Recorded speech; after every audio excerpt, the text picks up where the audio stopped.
আসসালামু আলাইকুম রহমতুল্লাহ। সুপ্রিয় শিক্ষার্থী সকলকে স্বাগত জানাচ্ছি আমার আজকের এই ক্লাসে। আমি ইজি কমার্স একাডেমির পক্ষ থেকে তৌহিদুল ইসলাম নীরব আছি আপনাদের সাথে।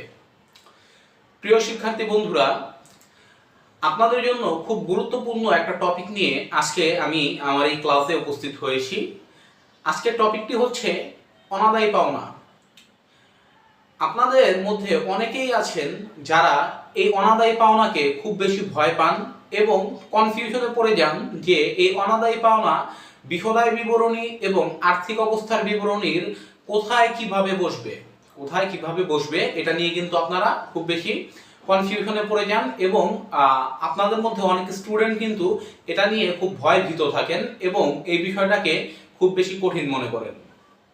আজকের এই ক্লাসে আমরা সব কনফিউশন দূর করব এই অনাদায়ী পাওনার ব্যাপারে। আমি দৃঢ় আশাবাদী যে আজকের এই ক্লাসের পর আপনারা খুব সুন্দরভাবে বুঝতে পারবেন যে অনাদায়ী পাওনার বিষয়টা বিশদায় বিবরণী এবং আর্থিক অবস্থার বিবরণীর কোথায় কোথায় বসে এবং কিভাবে বসে। প্রিয় শিক্ষার্থী, মূল ক্লাসে প্রবেশ করার আগে আমরা একটু জেনে নেই যে অনাদায়ী পাওনা জিনিসটা কি। সুপ্রিয় শিক্ষার্থী বন্ধুরা, দেনাদারের নিকট থেকে যে পরিমাণ টাকা পাওয়া যাবে না বা আদায় করা যাবে না তাকে বলা হয় অনাদায়ী পাওনা। দেনাদার বা প্রাপ্য হিসাবের নিকট থেকে যে পরিমাণ টাকা আদায় করা যায় না বা পাওয়া যায় না তাকে বলা হয় অনাদায়ী পাওনা। তো প্রিয় শিক্ষার্থী, সবার আগে আমরা একটু বুঝে নেই যে বিশদায় বিবরণীতে এই অনাদায়ী পাওনা কিভাবে বসবে এবং কোথায় বসবে। সুপ্রিয় শিক্ষার্থী, বিশদায় বিবরণীতে এই অনাদায়ী পাওনার বিষয়টি অন্তর্ভুক্ত হয় পরিচালন ব্যয়ে। বিশদায় বিবরণীতে এই অনাদায়ী পাওনার বিষয়টি অন্তর্ভুক্ত হয় পরিচালন ব্যয়ে। এখন আমরা একটু দেখে নেই যে কোন ফরম্যাটে পরিচালন ব্যয়ের মধ্যে এই অনাদায়ী পাওনার বিষয়টা অন্তর্ভুক্ত হয়। সুপ্রিয় শিক্ষার্থী, বিশদায় বিবরণীর পরিচালন ব্যয়ের মধ্যে এই অনাদায়ী পাওনা অন্তর্ভুক্ত হয় ঠিক এইভাবে, অর্থাৎ অনাদায়ী পাওনা যোগ নতুন অনাদায়ী পাওনা যোগ নতুন অনাদায়ী পাওনা সঞ্চিতি বাদ পুরাতন অনাদায়ী পাওনা সঞ্চিতি। অনাদায়ী পাওনা যোগ নতুন অনাদায়ী পাওনা যোগ নতুন অনাদায়ী পাওনা সঞ্চিতি বাদ পুরাতন অনাদায়ী পাওনা সঞ্চিতি। এটা হচ্ছে বিশদায় বিবরণীর পরিচালন ব্যয়ের মধ্যে যে অনাদায়ী পাওনার বিষয়টা আসে সেটার ফরম্যাট, অর্থাৎ অনাদায়ী পাওনা যোগ নতুন অনাদায়ী পাওনা যোগ নতুন অনাদায়ী পাওনা সঞ্চিতি বাদ পুরাতন অনাদায়ী পাওনা সঞ্চিতি। এই ফরম্যাটে বিশদায় বিবরণীর পরিচালন ব্যয়ের মধ্যে অনাদায়ী পাওনার বিষয়টি অন্তর্ভুক্ত হয়। এখন আমরা একটু বুঝে নেই অনাদায়ী পাওনা কোন জিনিসটা কি। প্রিয় শিক্ষার্থী বন্ধুরা, এখানে শুরুতে যে অনাদায়ী পাওনাটা দেখতে পাচ্ছেন আপনারা, এটা হচ্ছে পুরাতন অনাদায়ী পাওনা। পুরাতন অনাদায়ী পাওনা যেটা থাকবে আমাদের রেওয়া মিলের মধ্যে বা বক্সের মধ্যে। শুরুতে আপনারা যেটা দেখতে পাচ্ছেন এটা হচ্ছে পুরাতন অনাদায়ী পাওনা। পুরাতন অনাদায়ী পাওনা যেটা থাকবে কোথায়? যেটা থাকবে রেওয়া মিলের মধ্যে বা বক্সের মধ্যে, যেমনটা এই যে এখানে আপনারা দেখতে পাচ্ছেন। ঠিক আছে, অনাদায়ী পাওনা। এরপরে কি আছে? এরপর আছে যোগ নতুন অনাদায়ী পাওনা। সুপ্রিয় শিক্ষার্থী, নতুন অনাদায়ী পাওনা থাকে আমাদের সমন্বয়ে। নতুন অনাদায়ী পাওনা থাকে আমাদের সমন্বয়ে, যেমনটা আপনারা এখানে দেখতে পাচ্ছেন। সমন্বয়ের মধ্যে আমি উল্লেখ করেছি প্রাপ্য হিসাবের নিকট হতে 2000 টাকা আদায়যোগ্য নয়। প্রাপ্য হিসাবের নিকট থেকে 2000 টাকা আদায়যোগ্য নয়, অর্থাৎ এই 2000 টাকাই হচ্ছে আমাদের নতুন অনাদায়ী পাওনা। এই 2000 টাকাই কি আমাদের নতুন অনাদায়ী পাওনা। আশা করি বুঝতে পেরেছেন এই পর্যন্ত। এই 2000 টাকা কি আমাদের এই নতুন অনাদায়ী পাওনা। এরপরে আমাদের আছে নতুন অনাদায়ী পাওনা সঞ্চিতি। নতুন অনাদায়ী পাওনা সঞ্চিতি। সুপ্রিয় শিক্ষার্থী, এরপরে আমাদের কি আছে? যোগ নতুন অনাদায়ী পাওনা সঞ্চিতি। এখন এই নতুন অনাদায়ী পাওনা সঞ্চিতিটা আপনারা কিভাবে বের করবেন, এটা হচ্ছে একটা বিষয়। আমরা একটু সমন্বয়ের দিকে খেয়াল করি। প্রাপ্য হিসাবের নিকট হতে 2000 টাকা আদায়যোগ্য নয়, অবশিষ্ট প্রাপ্য হিসাবের উপর 5% অনাদায়ী পাওনা সঞ্চিতি ধার্য করতে হবে। এখন এটা যে আমাদের নতুন অনাদায়ী পাওনা, এটা আমরা জানলাম। এটা আমাদের নতুন অনাদায়ী পাওনা, এটা আমরা জানলাম। এখন নতুন অনাদায়ী পাওনা সঞ্চিতি আমরা কিভাবে বের করব একটু খেয়াল করি। নতুন অনাদায়ী পাওনা সঞ্চিতি আমরা বের করব এই প্রাপ্য হিসাবের থেকে। এই প্রাপ্য হিসাব থেকে আমরা সবার আগে বাদ দিব এই নতুন অনাদায়ী পাওনা।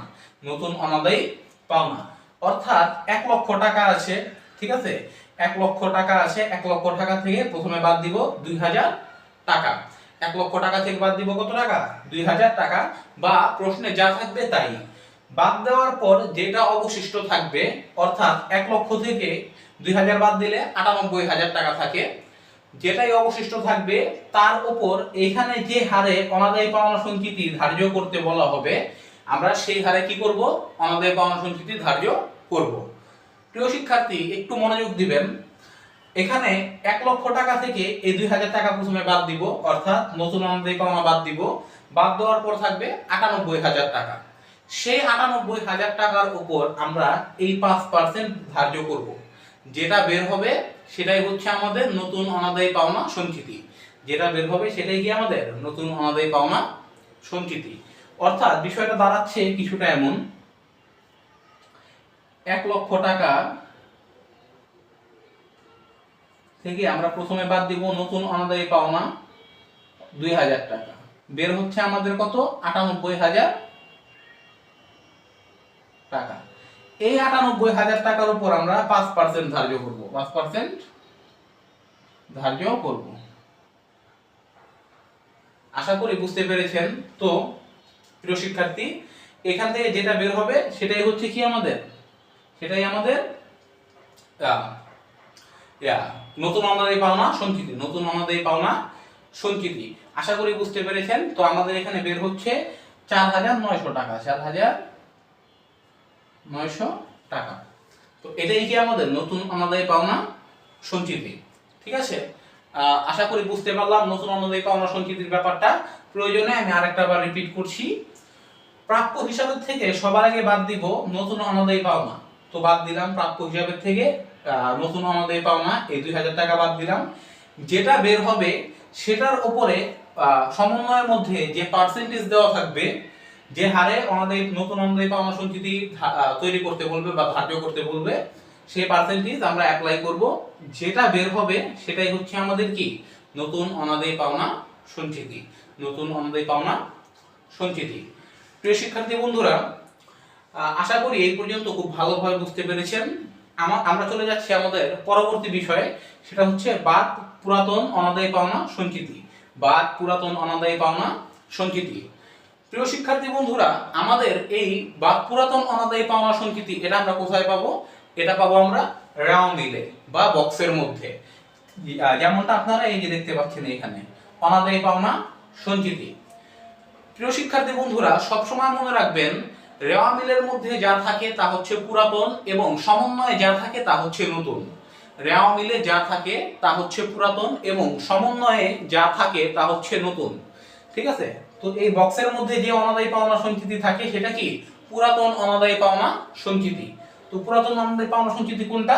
এই যে এটা। এটা আপনাদের আলাদা করে বের করে নিতে হবে না, এটা প্রশ্নের মধ্যে উল্লেখ থাকবে। প্রশ্নে উল্লেখ থাকবে।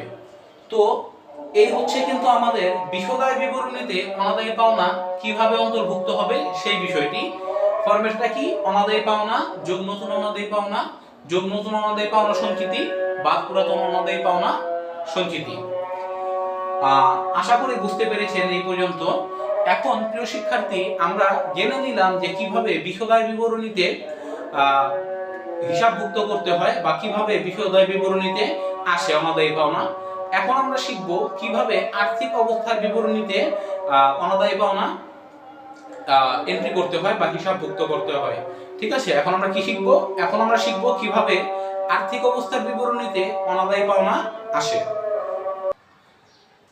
প্রিয় শিক্ষার্থী বন্ধুরা, আর্থিক অবস্থার বিবরণীতে নতুন অনাদায়ী পাওনা এবং নতুন অনাদায়ী পাওনা সঞ্চিতি প্রাপ্য হিসাব থেকে বাদ যায়।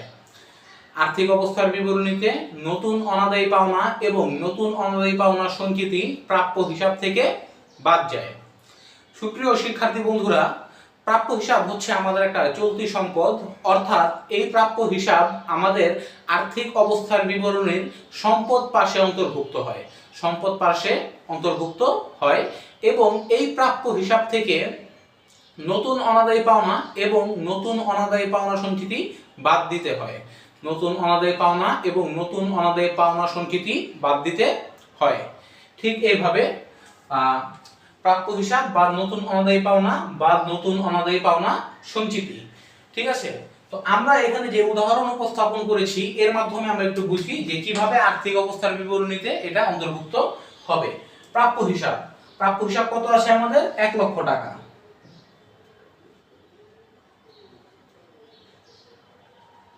প্রাপ্য হিসাব 1 লক্ষ টাকা।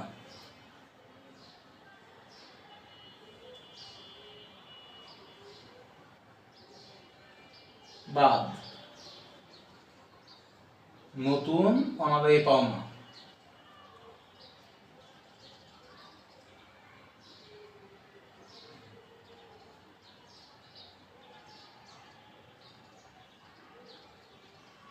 নতুন অনাদায়ী পাওনা কত বের করেছি আমরা? নতুন অনাদায়ী পাওনা হচ্ছে আমাদের এখানে 2000 টাকা। তো এখান থেকে বাদ দিব কত?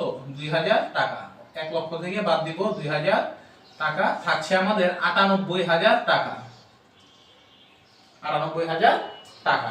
এখান থেকে আমরা বাদ দিব নতুন অনাদায়ী পাওনা সঞ্চিতি। বাদ নতুন অনাদায়ী পাওনা সঞ্চিতি। তো নতুন অনাদায়ী পাওনা সঞ্চিতি আমরা বের করেছি কত টাকা? এই 4900 টাকা। তো এখান থেকে বাদ দিব 4900 টাকা। তো 98000 টাকা থেকে 4900 টাকা বাদ দিলে আমাদের বের হবে 93100 টাকা। 93100 টাকা। ঠিক এই অ্যামাউন্টটাই, এই 93100 টাকা, এই অ্যামাউন্টটাই কি হবে এখন আর্থিক অবস্থার বিবরণীতে অন্তর্ভুক্ত হবে চলতি সম্পদ হিসেবে। চলতি সম্পদ হিসেবে আর্থিক অবস্থার বিবরণীতে অন্তর্ভুক্ত হবে। আশা করি বুঝতে পেরেছেন। তো আর্থিক অবস্থার বিবরণীর মধ্যে কিভাবে আসবে এই নতুন অনাদায়ী পাওনা এবং নতুন অনাদায়ী পাওনা সঞ্চিতি? প্রাপ্য হিসাব থেকে নতুন অনাদায়ী পাওনা এবং নতুন অনাদায়ী পাওনা সঞ্চিতি বাদ যাবে। প্রাপ্য হিসাব থেকে নতুন অনাদায়ী পাওনা এবং নতুন অনাদায়ী পাওনা সঞ্চিতি বাদ যাবে। বিষয়টা খুবই সিম্পল। বিষয়টা খুবই সিম্পল। তো এই ছিল কিন্তু আমাদের আজকের ক্লাস। আশা করি খুব সহজে খুব সুন্দরভাবে বুঝতে পেরেছেন যে বিশদায়ী বিবরণী এবং আর্থিক অবস্থার বিবরণীতে এই অনাদায়ী পাওনার বিষয়টা কিভাবে অন্তর্ভুক্ত হবে। তো আজকের মতো বিদায় নিচ্ছি। আমি তৌহিদুল ইসলাম নীরব। খুব শীঘ্রই দেখা হয়ে যাচ্ছে খুবই গুরুত্বপূর্ণ কোনো একটা ক্লাসে। সে পর্যন্ত সুস্থ থাকবেন, ভালো থাকবেন। আজকের মতো বিদায় নিচ্ছি। আমি তৌহিদুল ইসলাম নীরব, ইজি কমার্স একাডেমির পক্ষ থেকে। আসসালামু আলাইকুম ওয়া রাহমাতুল্লাহি ওয়া বারাকাতুহু।